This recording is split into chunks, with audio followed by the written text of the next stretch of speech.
President Trump has fired all 6 members of the board that oversees major construction projects in D.C. The firings comes as the president is planning on multiple projects in the Capitol, including the White House ballroom and the Trump Triumphal Arch he wants to build across from the Lincoln Memorial. CBS News correspondent Natalie Brand is at the White House and joins me now to talk about it.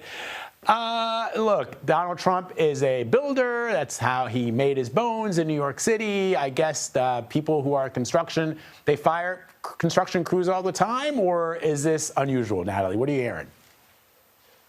Well, the timing of this news is certainly raising questions, but Vlad, it's actually not without precedent. CBS News looked into this and found that former President Biden had actually appointed several members of that commission during his term. So from what we've gathered, all the members who had been recently fired were appointed during the Biden administration. We do have a statement from the White House on the firing saying, in part, we are preparing to appoint a new slate of members to the commission that are more aligned with President Trump's, quote, America First policies. Now, this commission was established by Congress. It's one of several boards in Washington that typically reviews, provides comments or feedback, and, you know, potentially approves construction projects in the Capitol. We know that it comes, of course, as the president is moving forward with construction on the massive ballroom here at the White House, which has drawn a lot of scrutiny and backlash from the president's critics. And we also know that the White House has said, even though it didn't submit plans for, you know, the demolition of the East Wing, it does plan to submit construction plans to a separate commission. That is the National Capital Planning Commission. Again, a whole separate board. If you look at those members, 3 have been appointed by President Trump, and then there are 2 that are appointed by the mayor of D.C. We're seeing is democracy. That's what they're relying on. So they're relying on the fact that just because you can go to the restaurant, just because you can meet your friends and go see a concert, you will think you're free. And that feeling that you're nervous about what you post on social media, that feeling about the nervousness you have about speaking up publicly about your political views, they want you to think, okay, well, that's not important. That's just, you know, you being careful. Freedom is just, you know, you continuing to get a salary, you continuing to be able to have fun at night. That's the danger, that people then accept that as freedom and start to think that speaking out about their political beliefs, the fear at speaking out about their political beliefs is a normal part of life. What do you do? What do you tell people for whom the fear is actually real? In other words, it's not just a fear of speaking out, but it's, for instance, Donald Trump talking about running in 2028. What do you make of that? I've got my Constitution, says he can't do it. He even made some reference to the fact that he can't do it. Mike Johnson said can't do it. But Steve Bannon says there's a plan. Not only is he going to run, he's going to win. How do you address things that sound stupid and ridiculous, but you can't really keep on assuming that Donald Trump is just trolling you for fun? He's not trolling you for fun. Look at what's happening. What is an authoritarian country? What is a autocracy, a fascist regime? It's one where the regime has full control over the narrative. And the people can be as skeptical as they want, but there's not much they can do about it. They're purchasing the media. They're targeting the universities. They're grabbing the courts. In 2020, the legacy media could tell you that a coup was happening. The legacy media could tell you that Trump actually lost. Well, now they own CBS is purchased by Trump's oligarchs. We've got the Washington Post run by a Trump oligarch. So now the Washington Post and CBS will tell you that what Trump is doing is reasonable. So now I don't think people will necessarily believe that. But that's the situation we have. Look at what's happening with the White House. Look at the signaling that's happening with the destruction of the East Wing and the replacement of bathrooms. If you and I were president of the United States, we would be awed by the history of these chambers. We would think it's a privilege to occupy the rooms that Kennedy occupied, that Reagan occupied, that Carter occupied. But in eliminating those rooms and eliminating those spaces, Donald Trump is signaling there is no history. I am the start of history. Good evening from New York. I'm Chris Hayes. Donald Trump wants to be a king.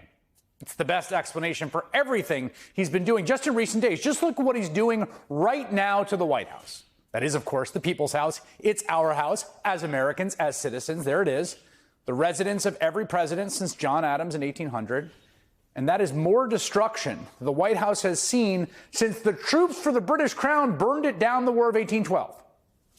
Trump wants the White House to be a kingly palace, and so he is doing his own renovation. He's ripping up the East Wing to build a grand gilded ballroom unilaterally. No one in Congress was asked to appropriate funds for this. In fact, when I saw the plans announced, I assumed they'd smuggled it into the one big beautiful bill because, of course, they could have done that. They could have gotten congressional authorization. But no one even got a say.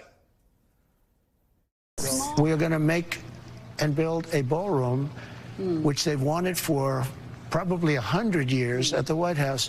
And it'll be a world-class, beautiful ballroom. For 150 years, presidents, administrations, and White House staff have longed for a large event space on the White House complex that can hold substantially more guests than currently allowed. This is going to be one of the best anywhere in the world. There won't be anything like it, actually. I mean, it was pretty big before. We seem to do okay as a country with it. Trump announced he was going to do that at the end of July. It was set to cost $200 million, which he said he would get from private donors, including Comcast, the current parent company of our network. Now, the cost has already swelled to $250 million. And by the way, no one talks about this when they report on this, but I just have to point out, there's a law in the books. It's from the 19th century. It's been updated multiple times. It's called the Anti-Deficiency Act, and it very expressly forbids spending money on government projects that have not been appropriated by Congress. Like, pretty black and white. So it's truly not clear this is at all legal. Trump also claimed that the new construction would not interfere with the existing structure. Well, he lied. Less than 3 months later, there are excavators tearing down the existing structure. And not just like cosmetic facades being removed. The entire eastern side of the White House is just gone, demolished. All, we should note, in the middle of a government shutdown, while more than 1 million civil servants go without pay. But presumably the person operating the backhoe is getting paid, because Trump can apparently hit up his donors to bankroll the demolition of the literal edifice of our democratic government. In this latest image from the Washington Post, you can see the entire eastern side of the White House is just gone. Most of the East Wing. Why? Because that's what he wants to do. You probably hear the beautiful sound of construction to the back. You hear that sound? Oh, that's music to my ears. I love that sound. Other people don't like it. I love it, Josh. I think when I hear that sound, it reminds me of money.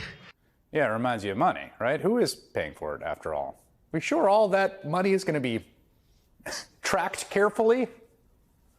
This is, of course, how a monarch acts, right? And this is just one small but very illustrative example that absolutely pales next to Trump's most kingly urges, like, for instance, and this is not hyperbolic, the urge to kill anyone he wants, anywhere, anytime. So people want this project stopped because it's a waste and it symbolizes Donald Trump's growing authoritarianism. And I think it's really a great example. And that's why it's good to have historians, and not even just myself. I do have training as a historian, but when they interview historians, because Donald tearing things down, literally and figuratively, literally and metaphorically, is a sign of fascism, because far-right figures know history isn't on their side. They know the historical facts, along with modern data, does not support their conclusions, their understanding of society as it has existed, as it does exist, and how it should exist. And so rather than change their positions, they try to change the data to build a new conclusion that fits their extreme worldview. You've been seeing this with the record as Donald tries to destroy the history around honoring the people who killed innocent indigenous people. You've seen them be re-honored. You've seen Trump constantly complain that we don't honor the Civil War traitors enough. Like, more honor needs to be given to the Confederates, even though they literally rebelled against America. Like, you know what I mean? Like, and he's doing that because that helps serve his far-right narrative, because those people are the predecessors of MAGA, not the actual American heroes, but the traitors and the thugs and the villains of history are from which MAGA came. And so they need to be honored. You've seen it more recently, how Donald Trump is trying to censor any reasonable, accurate history of J6 and censor any of the records and remove all of the charges and things like that. And he's doing that again because he doesn't want people to know the truth. And you're seeing it with the White House, as noted there. By tearing it down, you're effectively saying, like he sees himself as Jesus or something, there is BT and PT, or, AT. There's before Trump and there's after Trump. And this year is not 2025. This year is year one of the new Reich, of the Fourth Reich that Donald Trump is creating. That's what's happening here. And him tearing down American symbols, physical and metaphorical, is him saying the history doesn't matter. My fascist future is all that matters.